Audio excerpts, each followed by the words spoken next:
Okay, I was determined to do different things, to be around different people, to learn from different people. And as an elective, I took a class out of women's programs and studies. I'm not sure if you even have that anymore at the University of Cincinnati. Matter of fact, I ended up being a teaching assistant for women's programs and studies for, I don't know, about a year and a half or so. And it was a wonderful experience, a leadership experience. But anyway, I took a class called Life, L-I-F-E, Life. And the professor of that class was a woman by the name of Dr. Nancy Spence. Nancy Spence. And, you know, I started learning different things like visualization. You have to visualize success. Meditation techniques. But the visualization techniques that I learned in that class are things that I still put in place to this day. You might have heard sports athletes say this before, say things like, well, they do visualization where they visualize the game and they visualize actually going through things. I've employed those strategies for many, many years. And it's amazing how the mind works. The mind doesn't know a difference between whether it's in your mind or you're actually doing it. So when you visualize it, that's almost like practice. And it's funny how so many things that have happened to this day, you know, the whole process from public radio to commercial radio, doing different time slots, you know, doing my thing at different time slots, was all things that I visualized before it ever happened. And those are techniques that I still use to this very day. Now, why am I sharing this? I'm sharing this because I'm hoping that there's at least one person who either hear this show live and or maybe you'll check out the podcast at my website, nathanivey.com. And maybe it might spark a flame for you. Okay, maybe it might spark a flame for you. I'll share one more story before we leave. But now back to your chat. Back to your chat. Kashana writes, if there's a constant need for the next level of highness, that's crackish. I think she and Akeem are having this debate about this high concentration of marijuana, right? What's it called? Shatter. That is being reported. Again, I'm not saying this is exactly what happened. This is what's being reported. Okay, because the information coming from the Attorney General's office is very, very sparse. It's very, very sparse. Daryl writes, it was somebody. Okay, we wrote that.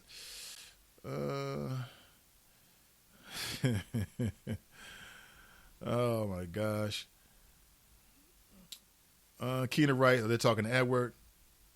Oh, here's Mike. Mike writes, I vote, but we've controlled Cincinnati politics for a while. No advancement. Hamilton County politics is an area we could do better, but the business leaders, owners run the city. Yeah, they have a huge impact. They're like the shadow government. We got it, but they don't control people coming out to vote or not. That's just something that's in people's hearts, their mentalities. Okay? Telling you, the powers that be want to try to convince you that your vote doesn't matter.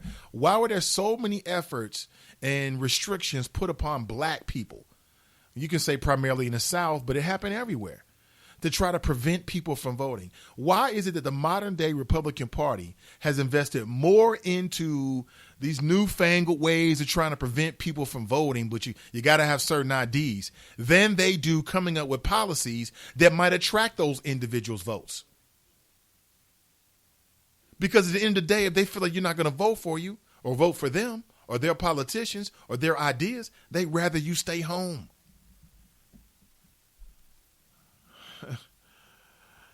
Reggie writes, I roll with Tariq's endeavors. I've donated small amounts to several movies and his new More Us social website. I do not agree with everything he says. No one should take everything posted online as gospel. On one hand, I understand where he's coming from. The black vote should be used to better us blacks. Hillary Clinton knew she would get black votes, and that's with her husband locking up blacks left and right. Tariq is saying we should make candidates work for our vote with concessions like other races get. Also, Tariq has stated several times that blacks should vote locally. All that being said, I voted for Bernie in PA. Shout out to Reggie. Listen, all I know is what the man said on the Breakfast Club. And the man clearly said he don't believe in voting. But then he contradicts himself. He says, well, you know, until they're going to represent our ideas, then we shouldn't give them our vote. That's not how it works. It doesn't work that way. So wait. So you're telling Black America should wait for politicians to respect and to focus on Black America's issues before you start voting on them? That doesn't make any sense. But I get it, though. I get it. And again, anybody who argues, again, I think there's more meat to the argument. I put it that way, the same way I did on Friday, to the argument that perhaps on a federal level, your vote gets diluted. But on the local level, on your block, in your neighborhood, in your city, it just makes perfect sense. Edward writes, AB will never catch Floyd in that fight. Mayweather will run the whole fight. He might.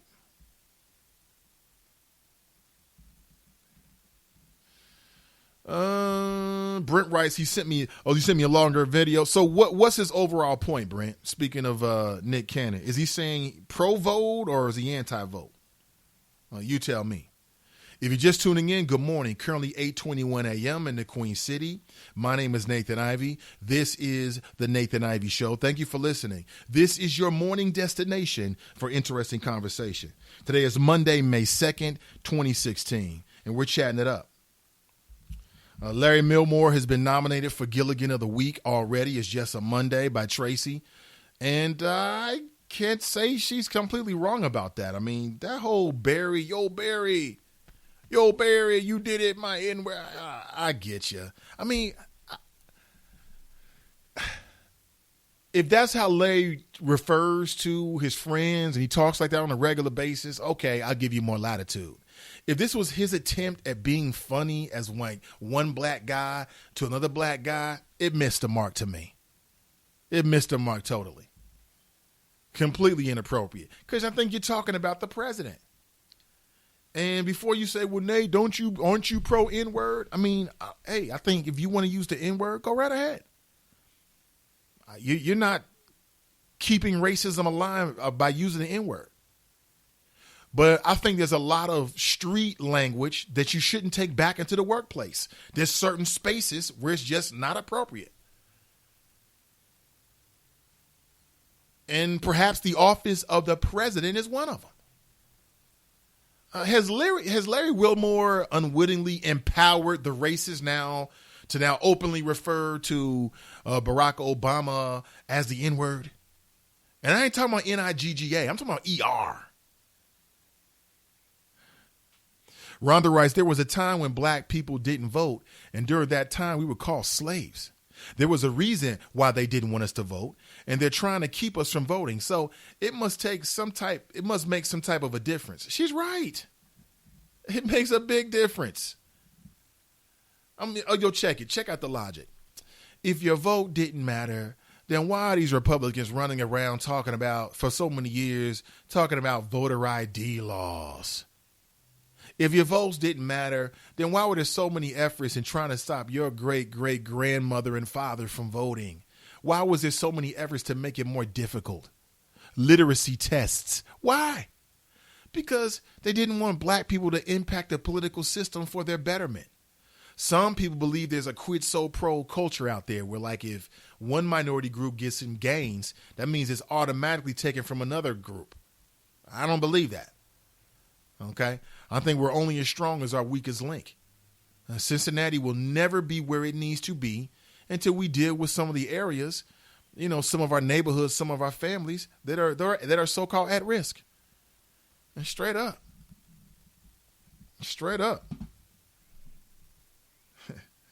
Obama out. I love that. Said Obama out. Oh, man, I miss this dude. I am. And as a black man in the media, hey, it's been great to talk about as well. And if we get Hillary, and it looks like it's going to be that way because the Republicans don't have they're not really offering you anything new. Kasich, he needs to drop out. Cruz, he needs to drop out. Trump, he needs to drop out. They all need to drop out, really. Brent writes, the president is not selected and not elected. Tariq does support local elections, not the general or primaries. Too much corruption. I mean, you can't pick and choose. You can't complain about the political complexion of your representatives in Congress. if when you're given an opportunity to do something about it, you sit home? You sit home.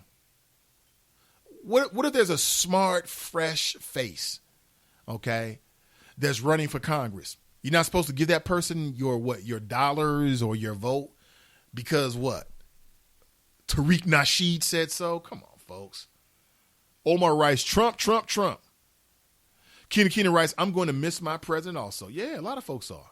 Reggie writes, he's going to Ed. Is selected, not elected. Yes, the president is selected.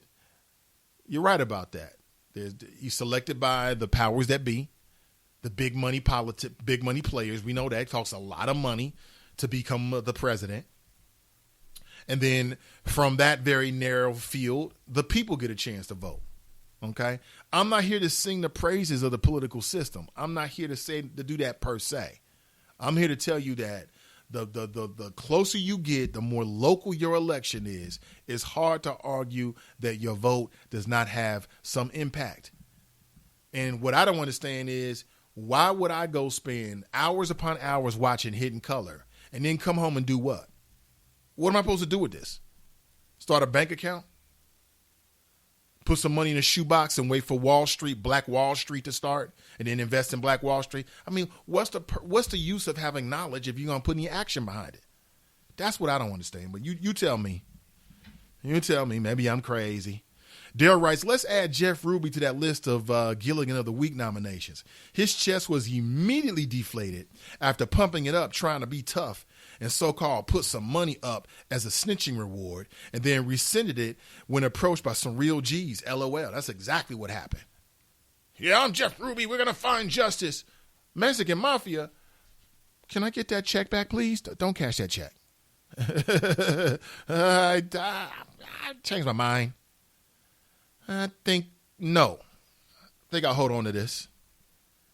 I think I'll hold on to this cash. Yeah, I bet he did say that. You don't want to get caught up with that. What else do I have for you? I pretty much gave you everything. Tomorrow, we may get into this. Well, I'll save it for you tomorrow. Many things are breaking. Plus, I've got a couple of guests planned for later in the week.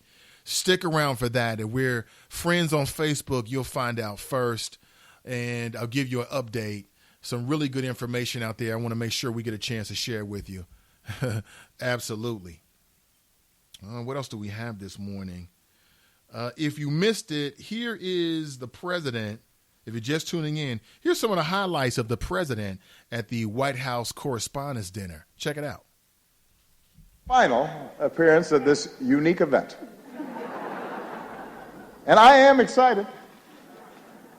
If this material works well, I'm going to use it at Goldman Sachs next year. Hillary trying to appeal to young voters is a little bit like your relative who just signed up for Facebook. Yeah. Dear America, did you get my poke? Is it appearing on your wall? I'm not sure I'm using this right. Love, Aunt Hillary. GOP Chairman Reince Priebus is here as well. Glad to see that you feel that you've earned a night off. Congratulations on all your success. The Republican Party, the nomination process, it's all going great. Keep it up. I love Joe Biden. I really do. And I want to thank him for his friendship, for his counsel, for always giving it to me straight, for not shooting anybody in the face, and called the hoop a basketball ring. What else is in his lexicon? Baseball sticks, football hats. But sure, I'm the foreign one. 8 years ago, I was a young man, full of idealism and vigor. And look at me now. I am gray, grizzled, just counting down the days till my death panel. The only way you can date her in photos is by looking at me. Take a look. Here we are in 2008.